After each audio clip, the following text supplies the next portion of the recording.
Hi, this is Phil, and I'm here to tell you all about the Capes and Lunatics Patreon. Get early access to all of our interviews, including the monthly Chichester chats with writer and comic book legend D.G. Chichester, new episodes of classic Capes and Lunatics shows, including The Quantum Zone, This, That, or the Third, and many, many more specials, all completely uncensored. Access starts for $3 a month, full video when you pledge $5 a month. Check out the link in our show notes, or go to patreon.com/CapesandLunatics. Hope to see you there. Hiss, Leona hiss. Alright, kids, welcome back to another episode of Marvel Tales Part 4. I am Phil, joining me, as always. What happened to Leona hiss? It is Justin the Owl rising from the depths of Atlantis. That's right, this time we're going to cover Spectacular Spider-Man Annual 9, guest starring Cloak and Dagger, and Daredevil Annual 5, guest starring Spider-Man and Doctor Strange. Double dose of Spider-Man. Yeah, it's kind of like that Spectacular Spider-Man Annual is kind of like a cliffhanger that leads right into Daredevil. Yes, I like that. Yes. So I believe they're both written by Jerry Conway, so... Yeah. And he also helped out with the Amazing Spider-Man annual that we just covered. I'm trying to remember. It might be him. Is it him? It was probably either him or Michelini on that web annual. I can't remember, but we'll get there. I can't remember who does that one. I think it is Conway, though. All right. Spoilers. I mean, by the time this hits the podcast, you'll know. But if you're watching on YouTube tonight or tomorrow, whatever, a little bit of spoiler. Comic-Con, Lilith and I are going to do a big Comic-Con episode for Capes and Lunatics, so I'm sure we'll mention this. But, yes, they just announced not too long ago, May 2026, Avengers Doomsday will be the next Avengers movie. Guess, again, it's going to be, we're getting Kang is gone. We're getting Doctor Doom. Yeah. And they revealed the actor playing Doctor Doom, so if you don't want to know, skip ahead or whatever, but yes, the actor playing Victor Von Doom will be none other than little-known actor you may have heard of, Robert Downey Jr. Yeah. Surprise of the century. Yes. And I know me and Justin were talking about it, like we hope you don't see a lot of his face behind, hope he keeps that mask on. Yeah. That's just it. Wonder if he's going to be clean-shaven and when you see him. Well, I just hope that we don't see his face at all. Yeah. Just hear the voice and see the eyes. Maybe in the beginning, if we get an origin, see him mess up his face or something. Maybe. They don't even need to show the origin, though. Mm-hmm. In fact, I hope that they show as little of the origin stuff as possible. Keep that very quick and concise. So does... Because we already know what happens to all these people. I mean, yeah. People have seen the other Fantastic Four movies, and I mean, these characters have been around for 60 years. People, know the story of the Fantastic Four and Victor Von Doom. So they know it. So here's some important questions. Does that mean he's first going to appear in the Fantastic Four movie, which I believe comes out next year? Mm-hmm. And so, yeah. So Avengers Doomsday, is that going to be the first meeting of the Avengers and the Fantastic Four? Ooh, maybe. Mm-hmm. Yeah. Maybe. You kids thought the Avengers and Guardians of the Galaxy were one thing. Wait till the Avengers and the Fantastic Four meet. Yeah. Oh man, I would love to see that. And then we are getting a Secret Wars at some point, right? I mean, throw the X-Men in there. Come on. Yeah. Well, they have to do some Avengers and some X-Men stuff first to properly incorporate them into this MCU.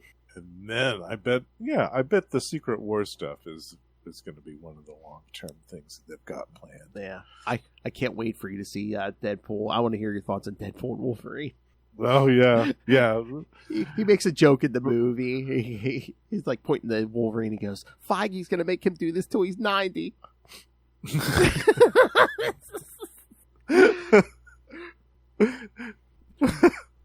Love it. Robert Downey Jr. too now at this point. Pretty much. But again, I heard in an interview years ago, he said, he's once that Iron Man, once the faceplate went down on that helmet, he was on lunch break. Oh, because he doesn't have to actually be in that suit except for, when you can see his face. Yeah. I hope it's different for Doom though. I hope he's actually wearing that suit and we can see the eyes behind the mask. No CGI shit. Just keep it Yeah. Looking like an actual suit of armor. Like this man made every piece of armor that he's wearing. Give him a big ass fancy man cape. Yeah. Exactly. Yeah. He can do like the diplomatic and monarchical flair that he has. Fantastic. I can see him just strutting across the stage. Oh yeah, and they got definitely. And they got to steer into that comic book skid where, like, you know, Doom's showing up in everybody's movie, but it's like, oh, is it a Doom bot or is it the real Doom? Yes, can't forget about that. Oh my god! And eventually, oh my god, they need to bring in a young kid to play Kristoff. Oh yeah, can you imagine Robert Downey Jr. at war with some kid who has his brain? No, I want that so bad. Yeah, definitely. Yes. I'm trying to think who could do that. The possibilities are limitless. Yes. All right. So, let's get into some Atlantis attacks. Yes. All right. The saga continues. That's right. So, yeah, we're going to kind of, just like last time, we're going to kind of keep it more street level here, because last time was Spider-Man and the Punisher. Now it's Spider-Man and Daredevil. And Cloak and Dagger. Yes. Yeah, the only one kind of not street level is Doctor Strange in these two issues. Yeah. All right, so all right, kids, get ready for a nice long synopsis here. All right, Spectacular Spider-Man Annual 9 from September 1989, The Serpent in the Shadow.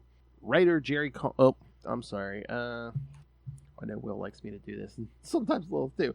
All right, writer, friend of the show, Jerry Conway. This is Jerry Conway, and you're listening to the Capes and Lunatics podcast.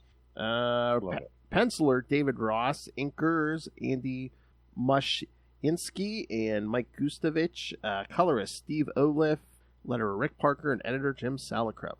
And of course, this is continued from the Punisher annual from last episode. Spider-Man has gone to the West Side Armory, where the Save Our Society organization has set up operations. Oh, we're still doing this. All right. Yeah. The hero had recently seen a television news report about its founder, Dr. Tyrone. Hold on. Dr. Tyrone. My favorite biscuit. No, it's not Namor, but it's a blonde biscuit. It's a blonde biscuit, nonetheless. Who has been miraculously curing drug addicts and alcoholics. Thinking that Tyrone might be a fraud, Spider-Man goes to check it out and snaps some photos for the Daily Bugle. However, when he arrives, he is surprised to see a large crowd of New York City's downtrodden lined up to see Dr. Tyrone. Still, he decides to sneak inside and take pictures, as he hasn't been able to sell photos to the Bugle for a while. Inside, Spider-Man witnesses as Dr. Tyrone manages to cure a drug addict with a single injection. As Spider-Man watches this play out, he catches a glimpse of Cloak watching from the window outside. Spider-Man goes outside to see why Cloak has come to witness this gathering as well. The vigilante tells Spider-Man that he is here for personal reasons and teleports away. As Spider-Man tries to make sense of he is aware that he is being watched by a being wearing... he is unaware that he is being watched by a being wearing a suit of armor. Who could that be? I wonder.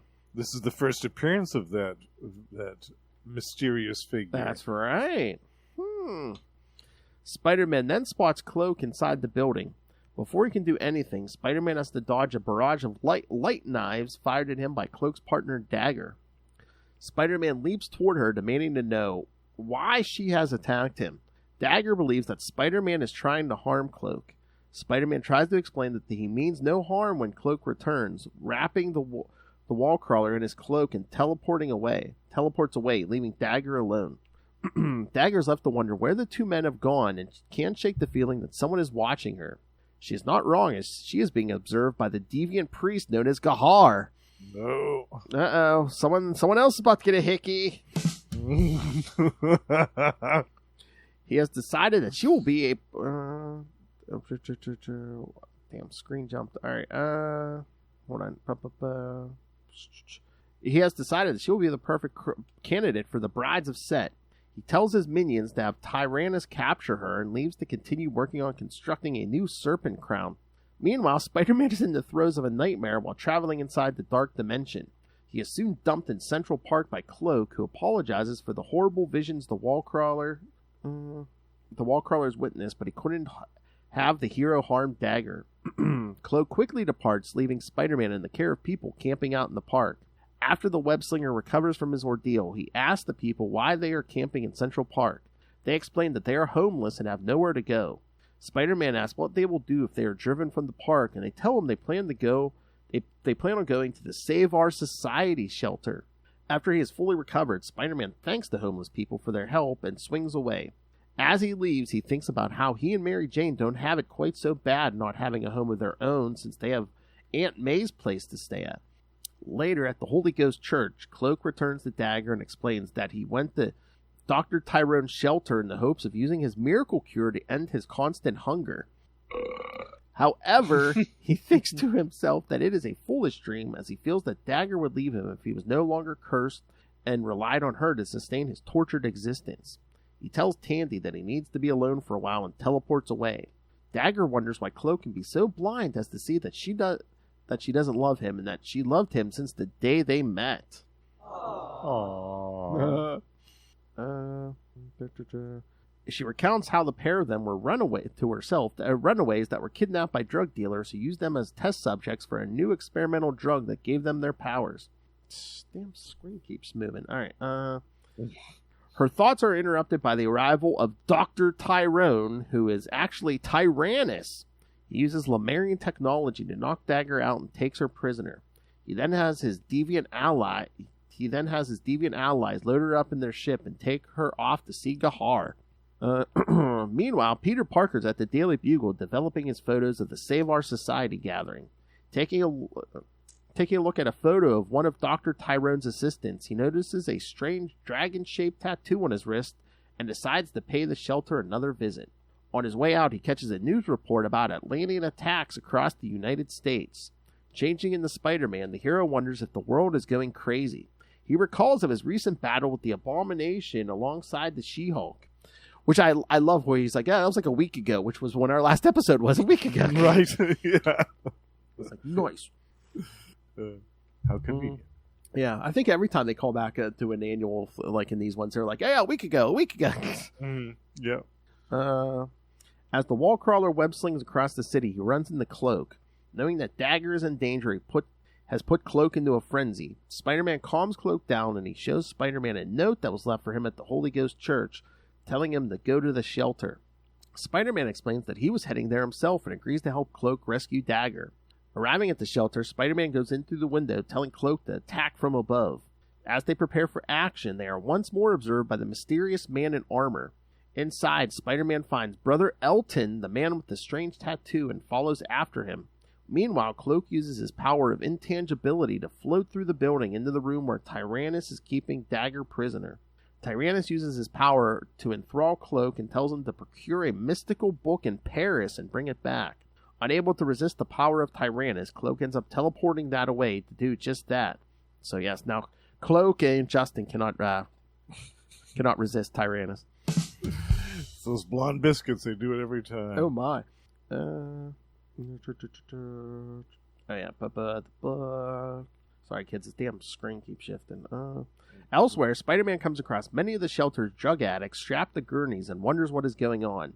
Deciding to find out why Spider-Man continues his pursuit of Brother Elton, while below, Cloak returns with the Book of Kel, an ancient text written by the Sons of the Serpent cult. He hopes to use the book to gain more power than Gahar. To repay Cloak for his assistance, he tells his minions to kill them. The attackers remove their cloaks, revealing themselves to be serpent men. The shock of seeing the creatures shakes Cloak free of his trance. Cloak begins sending some of the serpent men through into the dark dimension, but there are too many. Tyrannus tells Cloak to give up, as these creatures are the product of Viper's serpent serum, the miracle cure he injected into the down and out of New York. Still, Cloak fights on, even though the odds are greatly against him. Meanwhile, Spider-Man continues to follow Brother Elton, still curious about the serpent tattoo on his wrist. The design looks similar to the Sons of the Serpent he fought some time ago. His pursuit takes the Wallcrawler outside, where he sees shelter staff loading patients into ambulances to be taken upstate. Curious, the web-slinger sneaks into the back of one of the ambulances in order to see what is being done to these poor people. Back inside, Cloak continues to struggle against his attackers, but he's quickly losing ground. Suddenly, the wall explodes, smashing a steam pipe As the creatures back away from the steam, Cloak manages to rescue Dagger. Unsure what happened, the couple decides to leave while they still can. As they teleport away, their departure is observed by the mysterious man in armor. Again. He's all over this issue. Very interested in what's going on here. Yeah, I got to the end of this story, to the end of this event, kids, to find out who that this man in armor is. Yes. Once the pair is gone, he walks away. Cloak and Dagger appear on a nearby rooftop.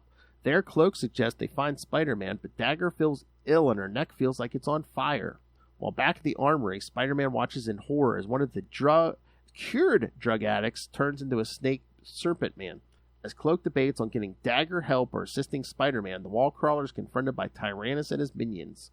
Cloak decides to take Dagger to safety, leaving Spider-Man at the mercy of Tyrannus and his serpent men.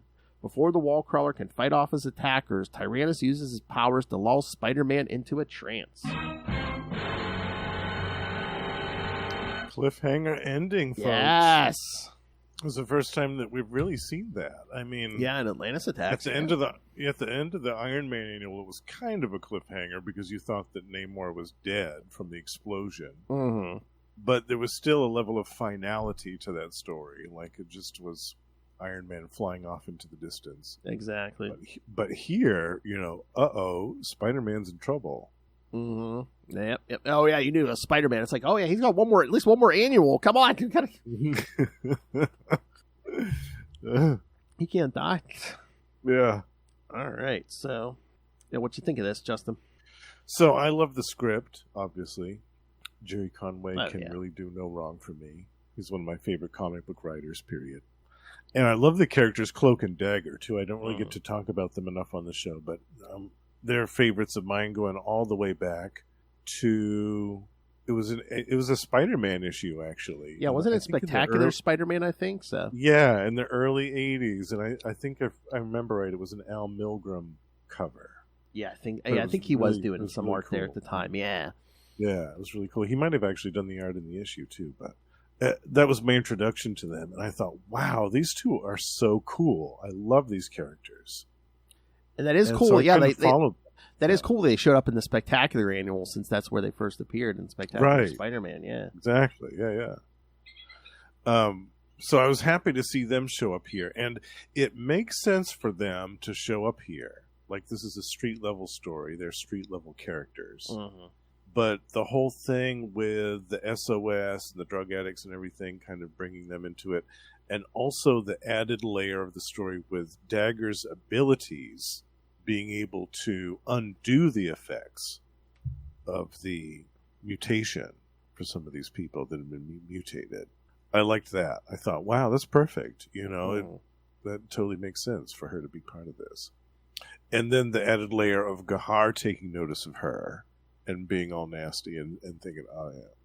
But I will say I don't like the art. Dave really? Ross, yeah, Dave Ross. Oh, listen. If there's any Dave Ross fans, or if Dave Ross himself is listening to the podcast, I apologize. Because he did he did some Avengers West Coast, right? He did that whole last stretch.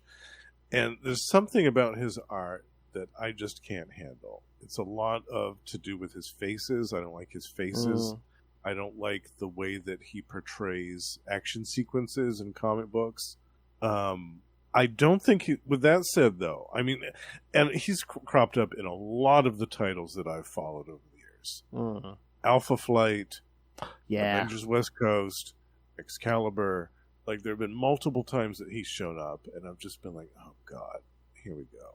And my complaints about his artwork have been consistent throughout all of the iterations. I don't think, though, that he's a bad artist. I don't. I think that he's a bad artist for superhero comic books. I think that because in this comic book, I think my favorite, in the story, rather, my favorite part of his artwork is when he's drawing the Serpent Man. Okay. When he's drawing that dude, like, turn into the snake guy.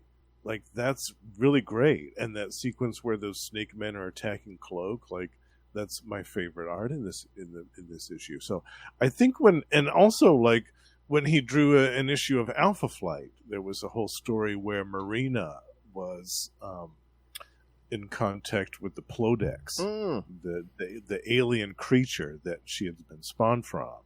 And it was this massive creature, like with all these different heads and tentacles and things.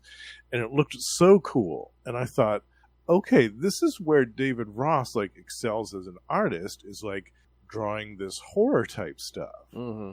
So I always thought it's a crime that they never put David Ross on a book like When the Midnight Suns Happened, Darkhold, Pages from the Book of Sins, like something like that, or Morbius, or one of those horror-themed books. I thought it was a real crime that they kept him on stuff like Avengers West Coast, which I felt like his art was completely not suited for. And especially that inker, Tim DeZahn, with, good God. I'll never forget that rendition of Wolverine leaping on the front of that cover and just thinking, my God, that's the worst-looking Wolverine I've ever seen in my life. But just not keeping him on these superhero books and not putting him on a horror-themed book, or like a new Tomb of Dracula, or just something like that. I thought his artwork would have excelled beyond leaps and bounds in that type of a setting, that type of a comic book.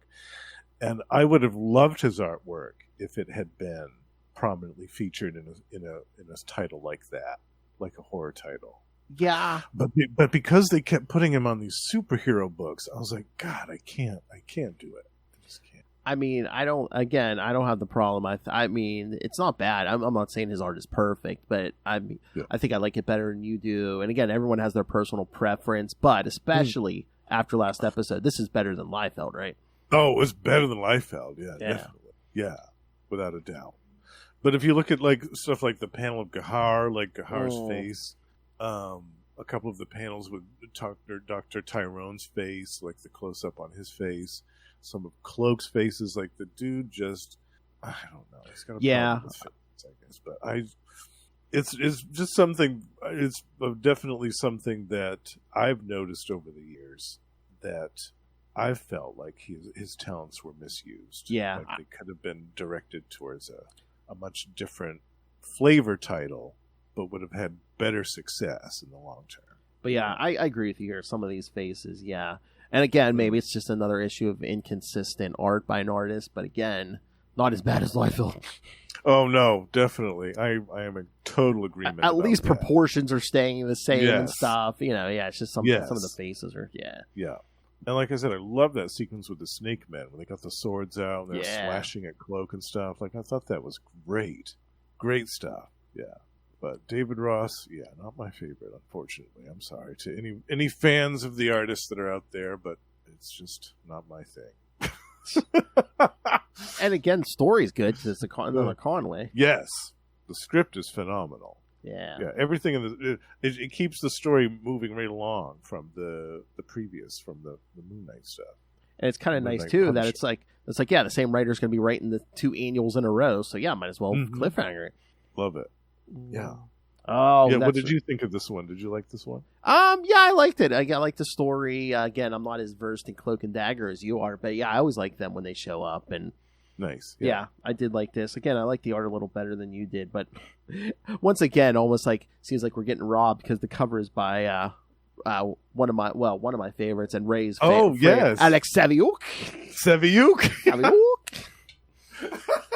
That's how Ray says it. Saviuk. I love his art. Yeah, I noticed. I loved his run on Web with Spider-Man. Yeah. Yes, he was on that title for years. Yeah. He's fantastic. But I enjoyed the story, and like I said, I enjoyed it because again, it's gonna continue into another favorite of mine, Daredevil. So yeah, definitely. Yeah, it's a nice little vehicle to say, okay, well, we're going to have a Spider-Man guest star, and it kind of makes sense because continue. Yeah, it makes perfect sense. Not that Spider-Man does much of his own accord, but well, it's okay. Yeah. All right. And then let's see. There's like maybe 4 backups, but the only one on the app is the Saga of the Serpent Crown. Oh, that's it. They don't have the Prowler one on there. No, and again, I like the Prowler one. Yeah, Free Fall. I love the Prowler. Yeah, one. Right. Yeah, written by Glenn Herdling and pencils by Scott McDaniel. Yeah. Yeah. I love so McDaniel good stuff. Yeah. Yeah. See, I love the Prowler. Like, Yeah, Prowler's great. Prowler is one of my favorite Marvel characters. Going back to the old Amazing Spider-Man, Stan Lee, and I think it was John Romita. Yeah, or maybe it was Buscema. It was one of the two of them that did that first Prowler story. Right from the first appearance, I fell in love with that character. I thought, I love this character. Yeah. And then when they started, I think it was a Todd McFarlane issue when they kind of brought him back. He hadn't appeared in many years. Yeah, it was like right after 300. It was one of those. Yeah, like maybe 302, 303 or 303. Yeah, with that gorgeous purple cloak and David Michelinie script. And I thought, oh, cool, the Prowler's back. And then after that, he kept appearing kind of frequently. Yeah, because they did like the Outlaws, where like him and Rocket Racer, Puma. Yeah. And then there were these things where he would appear kind of sporadically in some of the backup stories. Yeah, because this backup, I'm trying to remember it. Not only was it here, but they reprinted it somewhere else. I think it was in one of the collections. I can't remember which Spider-Man collection they put it in, but they just like threw it in the back of a Spider-Man collection. Yeah. Oh, did they do like a Prowler collection? No, it wasn't even Prowler. It was just like randomly they threw it in the back. Like I said, I can't remember which collection it was, but that's bizarre. It wasn't Prowler because it surprised me. I was like, oh, this is a good story, but it just seems random. They just throw it in here. It's totally random, yeah. Unless they just wanted to hit a certain page count, maybe? I don't know, but maybe. And then we get the 25 most important women in my life, meaning Spider-Man's. More Fred Hembeck stuff. Yes, writer, penciler, inker, colorist, letterer, Fred Hembeck. Yeah. I'd forgotten about some of these people, too, like Deborah Whitman. Oh, God, Deb Whitman. I forgot about her. Yeah. Yeah. And Shashan. Shashan, yes. Flashes. Yeah, Shashan. Flash's ex, yeah. Yeah. And also, Marcy Kane. Oh, God. A.K.A. the Sun Priestess from Contraxia. Yes! Oh, I don't remember that one either. I don't know what came first, her, or there was an episode of Spider-Man and His Amazing Friends where he was gonna like about to go off with some alien princess. Like Peter Parker's like basically left. He's like, tell Iceman and Firestar, tell Aunt May I say goodbye. He almost left with her, yeah, but I don't know if it's like he couldn't survive her planet or whatever, so he kind of got sent back. Oh my God. The real crime is that they didn't put the next backup story. Sweet Revenge, yeah. Sweet Revenge. I remember this. So, for people who may not have been reading Spider-Man at the time, there was a subplot for a while involving this scumbag called Jonathan Caesar, who was super rich and who made Mary Jane's life a living hell. Kidnapped her at one point. He kidnapped her and held her hostage. He was basically obsessed with her. He used to watch her soap opera, and he had all these pictures of her. He had a shrine to her in his house. The man was absolutely obsessed with Mary Jane. So, essentially, this story opens with a dream sequence of Mary Jane breaking into prison and gunning down Jonathan Caesar in his prison cell.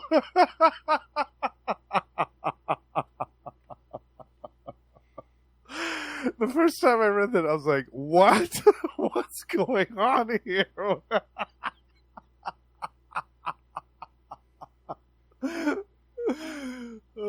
I love it so much. And then, of course, on the next page we see, oh, no, it's just... Yeah. And she's wearing a typical 1989 outfit of shoulder pads. Oh, nice. With a full lime green bodysuit with shoulder pads, and on her right shoulder is a golden sash that crisscrosses her shoulder and has been tucked into her belt. That little thing with the sash was a ubiquitous fashion item in the in the year 1989. I remember it vividly. One of my school teachers had one of those sashes. Oh, really? Every day. I was like, what is going on with this sash across one shoulder? What is this? I always wondered when these guys were drawing this stuff, were they always like looking in like clothing catalogs or something? Yeah, or just yeah. oh, my wife wore this. They were looking at fashion magazines like Vogue or something or whatever that were showing like the latest women's fashions. It's so funny. The shoulder pads kill me. But yeah, at the end of that story, it basically turns into a surprise party for Mary Jane. And she poses with Peter for a very, very passionate kiss and gets somebody to take a picture of it. And then she sends the picture of them making out to Jonathan Caesar in his prison cell. And he has a royal freak out. Take it away! Take it away! Get it out of here! Take it away! It is funny. And the best is the final fate of Caesar. He gets gunned down by another stalker of Mary Jane's. Yes. Yeah. Wild. Man. Those were wild times, man. In Spider-Man. That's why I have such a problem with One More Day. I mean, he wasn't going to be giving up that wife of his. I mean, again, she had 2 stalkers. I mean, again, that had to be the ultimate. Superior puss. I know, right? Yeah. She was rich at one point, famous, and Yeah, she was a model. She was an actress. Yeah. I don't know if they were like, oh, it made him unrelatable. I'm like, it's like I started reading like not too long after they got married. I was like 10 years old. I started reading. I'm like, no, cool. He's got a hot wife. He got someone to come home and talk to. Cool. Exactly. And they still weren't living high on the hog. They still were living in crappy apartments in Brooklyn. They were still like had to live at Aunt May's house for a while. Yeah, live at Aunt May's house. They still had Christy with her whole drama. They had all kinds of stuff. Like they never had it easy. That was the funniest thing. One time they were like ready in bed, ready to get it on, and Aunt May walks in. Oh heavens! Oh dearie me! Oh my goodness! I'm trying to enjoy this, Peter.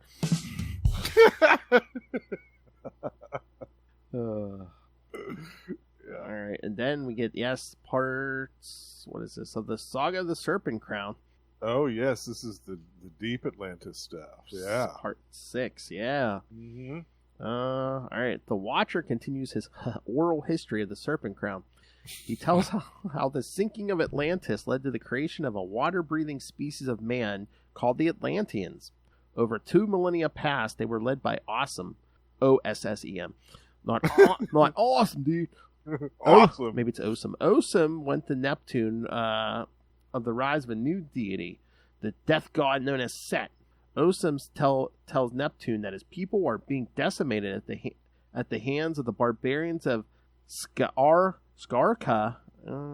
He tells how his son, Baal protested against Awesom's leadership in the ongoing war. How Baal and his people decided to denounce Osum and worship Set. However, his pleas to Neptune fall on deaf ears, as Neptune has no desire to guide the Atlanteans any further. Returning to Atlantis, Osum finds himself about to be sacrificed to Set by his own son. However, before Baal can plunge the ceremonial knife into Osum's heart, Neptune intervenes, slaying all that are involved in the ritual. In the aftermath of the death and destruction, Osum led the people of Atlantis to a golden age in worship of Neptune. On his deathbed, Osum was blessed by Neptune for his years of dutiful service. Things were peaceful for centuries until roughly 600 years ago, when the Lemurian known as Naga discovered the Serpent Crown.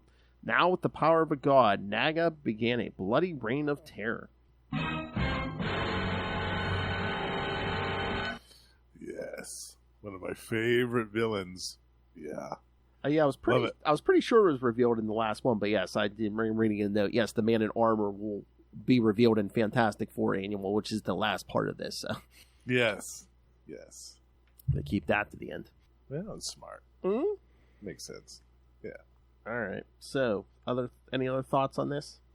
No, I love this stuff with the deep history of Atlantis. Yeah, it's good. Good stuff. Every chapter of this Saga of the Serpent Crown, we get kind of a different piece of the Marvel Universe's history. Oh, yeah. It's nice. It's cool. And again, it's Mark Grunwald editing, so you know it's going to be right. Yeah. Yep. All right. For this Daredevil annual, I'll do the credits. I found a synopsis elsewhere, which sometimes with Daredevil issues where we can't find a synopsis in the normal place, sometimes me and Lilith look to manwithoutfear.com. Usually, sometimes he has synopses. Nice. Yeah, we say we should invite the guy on to talk to him because, he's got a pretty nice website. Yeah. Very cool. All right, so, this is actually Daredevil Annual 5, but yes, it was labeled number 4, so. Oh, it is? Oh, that's funny. Yes, even though the last Daredevil Annual all the way back in 1976 was number 4, so. Oh, I love here it's labeled as 4. 76. Yeah, so that's from 76 until then you didn't get an annual 89. Yeah. Wow. No kidding. So here it's labeled as 4B. Nice. But it's actually annual 5, kids. All right. Okay. September 1989, A Friend in Need. Writer, once again, like we said, Jerry Conway. Penciler, my favorite Spider-Man artist, Mark Bagley. Inker Sam De La Rosa, colorist George Rosis, letterer Michael Heisler, and editor Ralph Macchio. And yes, kid, it is Macchio. Tom DeFalco told me and Justin personally. It's Macchio. Yes. I love that. Yeah. Yes. That's right, kids. We talked to DeFalco. Suck it. That's right. All right. That was fun, too. I love that. Oh, yeah. Yeah. All right. So, yes, this, like I said, this recap is from manwithoutfear.com. All right. The deviant high priest Gahar, Lemurian rebel Lyra, and the immortal Tyrannus have joined forces to summon the evil god Set and conquer the world. Tyrannus is posing as Dr. Tyrone, founder of a network of drug clinics. He's slowly turning addicts into serpent people obedient to his will. Tyrannus has also brought Spider-Man under his mental control. Daredevil is wandering the country. After the events of Inferno and Typhoid Mary, yes. he's wandering upstate. Well, he's actually wandering upstate New York, which Lilith lovingly refers to as his mushroom trip. Nothing I'll ever do as good as Mephisto mushrooms. He was tapping his way downtown. Well, that's what we were saying. We're like, me and Lilith have a theory that he basically just got high and hallucinated that whole trip upstate. Because it ends with him in Mephisto's realm, where like he hallucinated that whole thing. Yeah, absolutely. Broken and disheartened by recent events in his life, he comes across Leo, whose best friend Wally went to one of Dr. Tyrone's clinics. Leo hasn't seen Wally in weeks. He thinks Wally's been taken in by a cult. Suspicions proven by an attack of serpent people from the clinic. Daredevil saves Leo but walks away. He doesn't want to get involved. Leo goes after Wally alone. I mean, no offense, but just the way Leo was being, I wouldn't want to help him either. Yeah, exactly. Oh, yeah, his broad gives him a hard time. I think he's an alcoholic. If he's an alcoholic, what's that make me?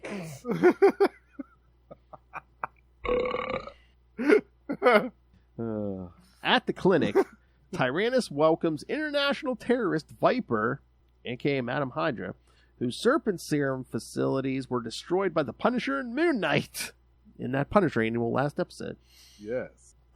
There's no. Viper's surprised to see the patients worshiping Tyrannus. She's completely shocked when Tyrannus uses his power to take over Viper's mind. He's going to use her as a sacrifice to summon Set. Outside, Doctor Strange, who convinces Daredevil to help him shut Tyrannus down. Daredevil comes in time to see the hypnotized Spider-Man fighting Leo. Daredevil fights Spider-Man but gets away long enough to open a nearby canal and flood the compound. With the followers distracted, Strange enters Tyrannus' chamber and interrupts the summoning spell. He recognizes the demon as a creature from the dark dimension of dreaded Dormammu. Haha, say that 3 times fast. Tyrannus has the creature under his control, but it takes all of his concentration. Viper breaks free of Tyrannus' influence and throws him into the Mystic Circle. The demon swallows Tyrannus whole and Strange seals the portal. Back up. All right, kids, I'm going to be an adult here, and I'm not going to make any kind of joke about swallowing a biscuit whole. Choose your own adventure. Make your own joke, kids.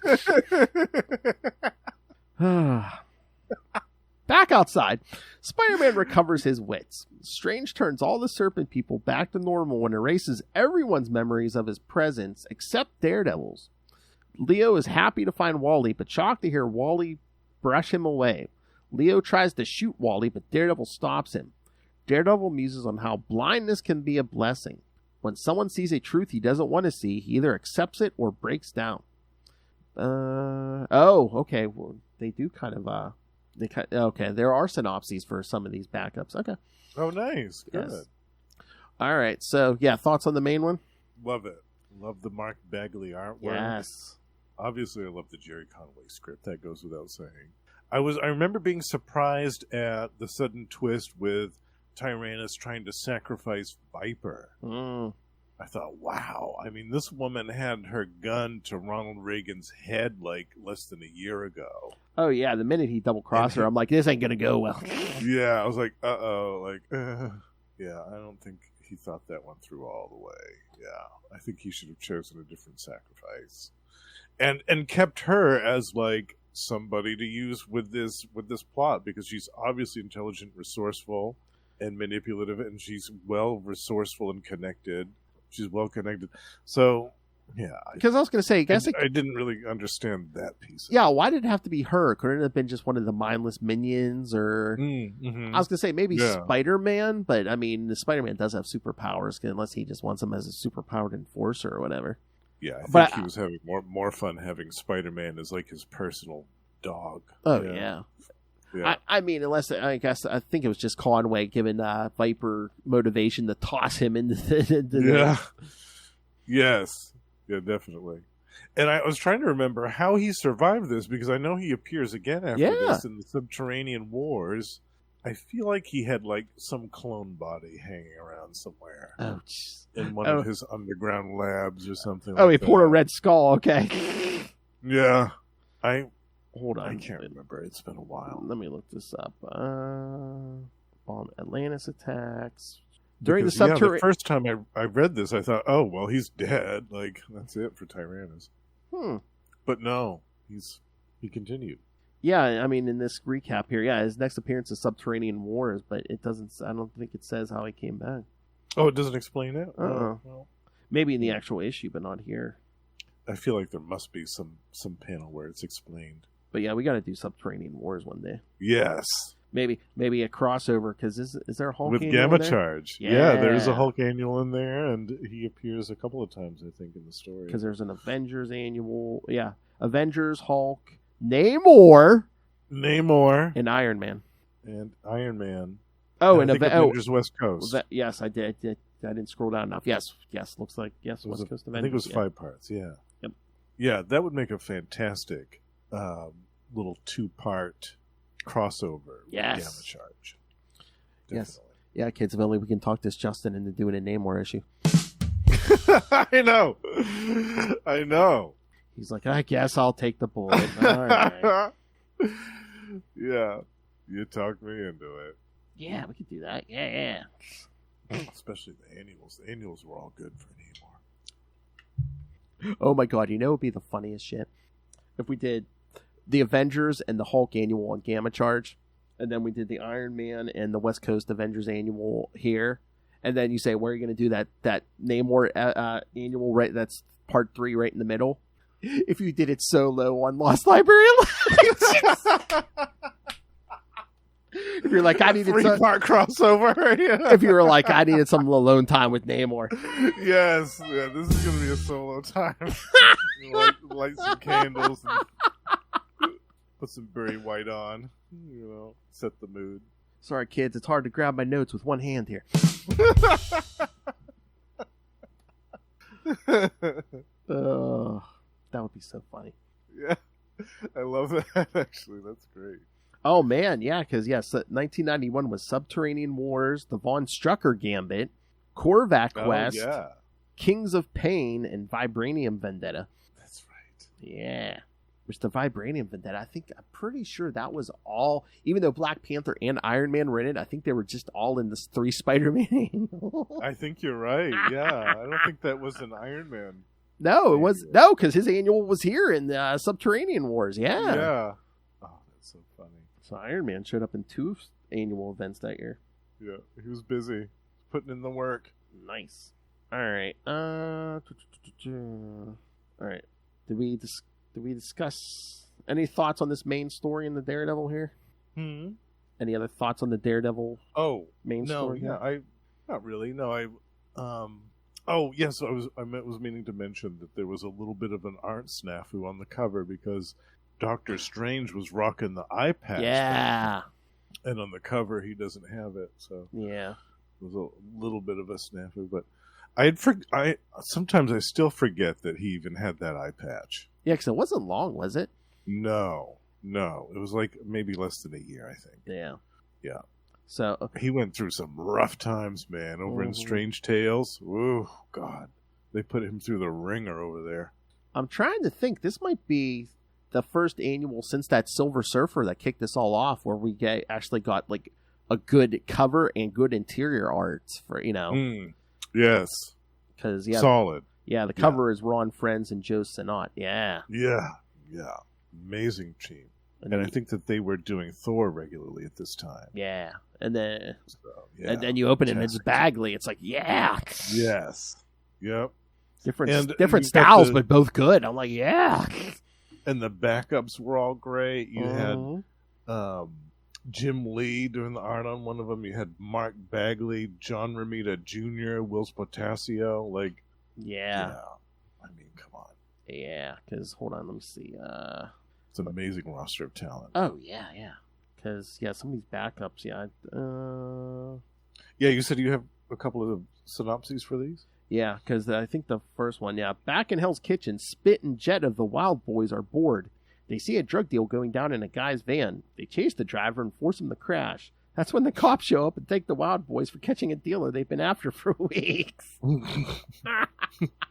They actually helped the police for once. Exactly. Who would have thought? And then I love that. And then we get really dark because there's another backup that kind of intersects this that story for 2 seconds.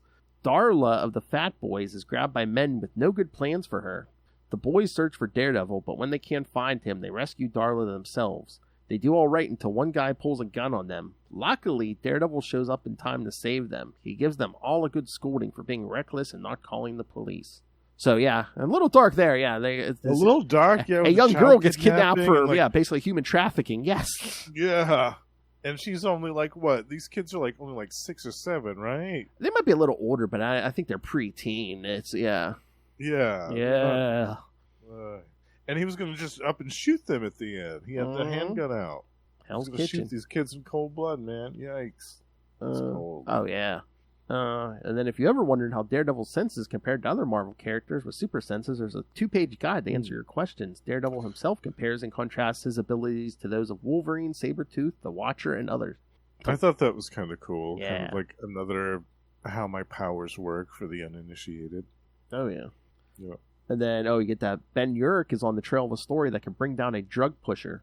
Matt Murdock warns Ben that he's putting his life in danger. Urich ignores him and sees his informant. Their meeting is interrupted by the assassin Bushwhacker. Bushwhacker kills the informant and wounds Urich. Then he learns he was hired by a drug dealer.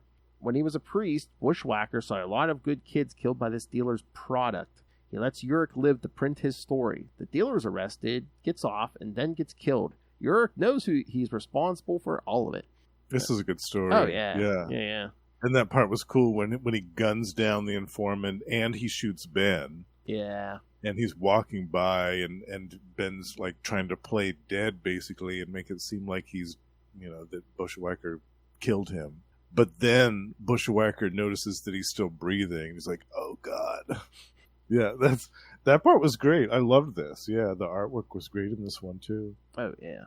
You can't really go wrong with Portasio, too. Yeah. And then finally, another chapter of it, the Serpent Crown. The crown made Naga absolute ruler of the undersea kingdom of Lemuria. A rebel army of telepaths are able to steal the crown and flee the kingdom, but the allure of the crown's power corrupts even the purest of souls. So that's brief synopsis of that one. But isn't it like, are they friends or brothers or something? Yeah, they're brothers. Yeah, they go. Yeah, they take the crown and put it in this box. Yeah, they go up to the North Pole basically, or Antarctica, and they take a potion which makes their skin look like regular humans, and it makes their gills go away and all this stuff. And then one of the brothers goes away and does some stuff on his own in the world.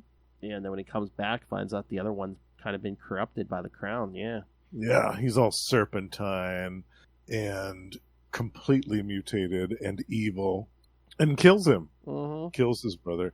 But then he recognizes what he's done and hurls the serpent crown away in a fit of pique, and then takes his own dagger out and stabs himself. Kills himself, yeah, and then basically blows the place up. Yeah. There was a self-destruct device incorporated into the machinery of the place. Yeah. Yeah. But then the Uatu says, the crown was issued forth a call in vain because there was no one alive to respond to it, nor would there be until early in the 20th century. The 20th century. So I have a feeling we're going to jump ahead some here, kids. Next Yes, time. there's going to be a time jump here. Oh my God! Well, when this guy comes back after being away for years, it looks like Judas Traveler. He does. Yeah.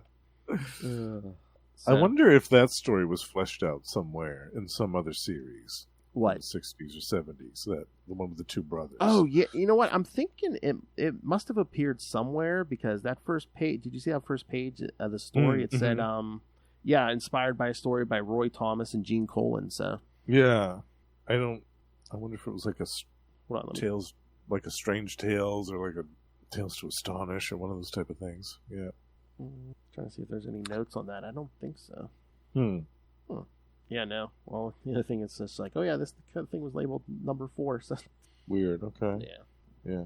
I bet they're out there somewhere, though. Yeah. Stories. Yeah, one of those old anthology books. But I love Naga. What a great villain. So, traitor, it is not every day that one of your ilk even survives our chamber of tortures. And you have done so without revealing the least of your precious secrets. Nice. But now you will tell us all about your fellow conspirators, for I have the power to fill your mind with pain more excruciating than you can imagine. He's so awesome. I love Naga. Some of those Namor comic books from the 60s with Naga as the villain are some of my favorite things of all time. Those stories are so good. Oh yeah, I'd bet a lot of this, if not all of it, has appeared in other places before, and just like what Peter Sanderson's writing this. But I could see Mark Gruenwald being the mastermind behind. Yeah, let's put it all together in chronological order. Yeah, totally. Yeah, it's like but Naga's a hugely important part of the Serpent Crown legacy, and he's a villain I would love to see return. Yes. Like in this new Namor series. I do have like this little hope that we'll see something to do with him because he's such a good villain. He has to come back. Oh yeah, it's been a while since we got a good. We got to flesh out that undersea world again. Get some villains rocking out here like definitely. Atuma. I know we're gonna see him in the new Namor series. We have to. Yes. Atuma. You gotta give him that hawk. Atuma.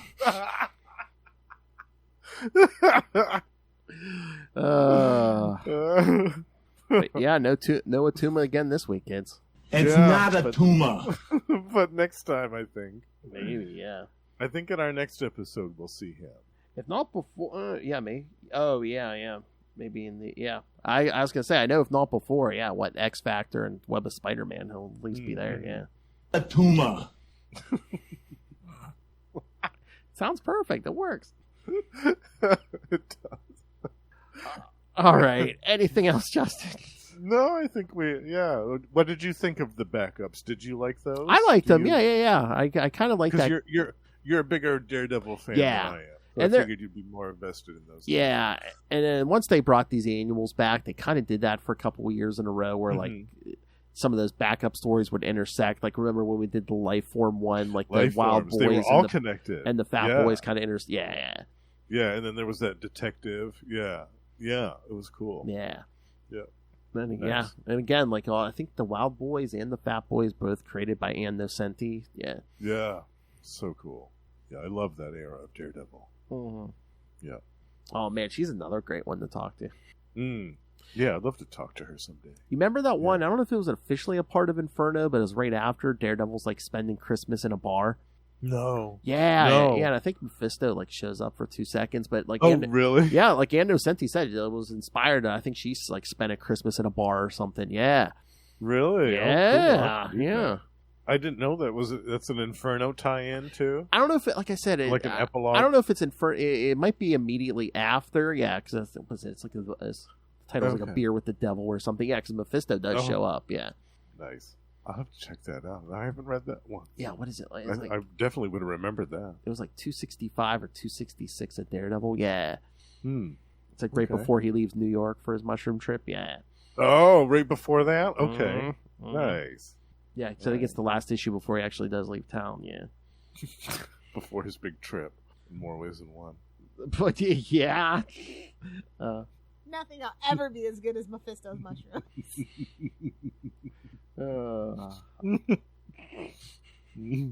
All right. So yes, kids. So next episode, we're gonna get to Gonna get back some of Avengers Annual 18 and New Mutants number 76.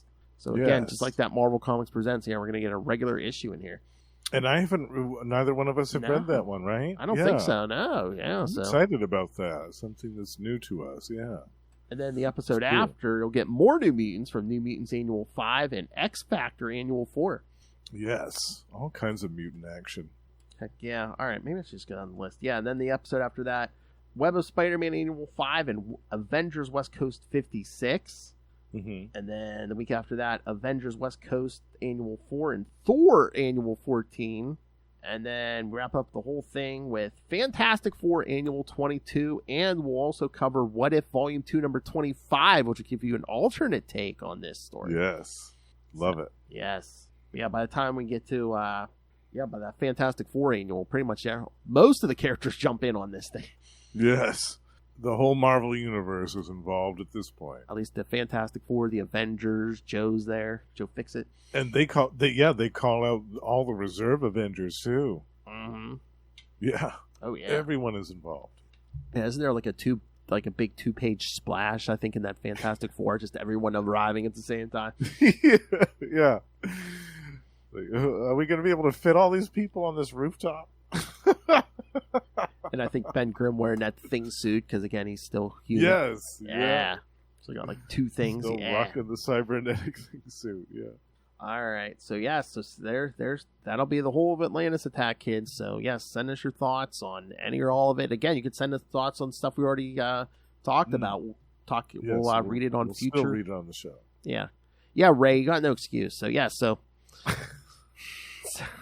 again, Ray is such a good sport. So watch him on Ray Plays Games on YouTube, where That's he's right. he's either got one hand or 2 hands on that deck. And it's always entertaining. He has 1 hand or 2 hand on that deck on the table. All right, so email us CapesandLunatics@gmail.com or call the voicemail 614-382-2737. That's 614-38-CAPES. And remember, you can find all things Capes Lunatics, episodes, social media, merchandise. Get the brand new merch, get the classic merch. Again, Get all of it. shirts, phone cases, cups, it's all there. Hell, I think I got some hats up there. Yeah, so buy some merch. And again, Lilith Hellfire demands that you don't sacrifice your friends, sacrifice your money to us. Cash App link. Make it rain. Yes. Don't make us dance on that metaphorical pole with us before we're attacked by serpent men or disinterested heroes just on a road trip. Please give. She looks like she was just working a stripper pole down at Divas. And of course, the Patreon, where again you get exclusive content every month as part of the Patreon Elite. That's right. Join me in the Patreon Elite. You get all the perks, all the good stuff, all the uncensored Lilith Hellfire you could possibly. And all the archives of all the old stuff, including the worst superhero movie brackets. Oh, yeah. I mean, we got... Topless Charlie Esser. Yes! It's all there. It's all there waiting for you. Exactly. It's a treasure trove. So thank you. So find that. You can find that at patreon.com/CapesandLunatics, or you can find everything at tubespace.io/CapesandLunatics Podcast Network. That's tubespace.io/CapesandLunatics Podcast Network. More vicious and brutal than ever. All right, now for the king of podcasting here. The king of podcasting, the king of biscuits. Yes, Justin Liao. You can find him here every week on Marvel Tales. You can catch him at least once a month on X-Men Classics. And once a month on Energon Universe, talking Transformers and G.I. Joe with myself and Russell. Over on Capes Lunatics Sidekicks, you can catch him at least once a month on We Are the Night, the Batman podcast. Talking all Azrael and sometimes other things. And of course, yes, his appearances here and there on Electric Mullet, the Superman podcast. Superman podcast with Tyler. Yeah, we'll Tyler be talking and myself. some Superman in Exile. Yes. And I think I'll be showing up again because we're going to have another appearance of the villain Skyhook at some Yes. point. Yes. So I will be there for that. But this man also does many, many other shows. So, Justin, tell us about these fine products. Yes, these shows, you can also find me on Gamma Charge with Russell once a month, where we talk about everything to do with the Incredible Hulk and the Sensational She-Hulk. We also have a Patreon, so do check that out. And over on Predator and Prey, we are joined by the High Priest of Khonshu, Ray, and currently we are discussing some classic Predator comic books from Dark Horse before the new Predator vs. Black Panther is released later this summer. Very excited about that. And last but not least, the Lost Library of Legends, my solo show dedicated to the lost and forgotten comic book gems of the last few decades.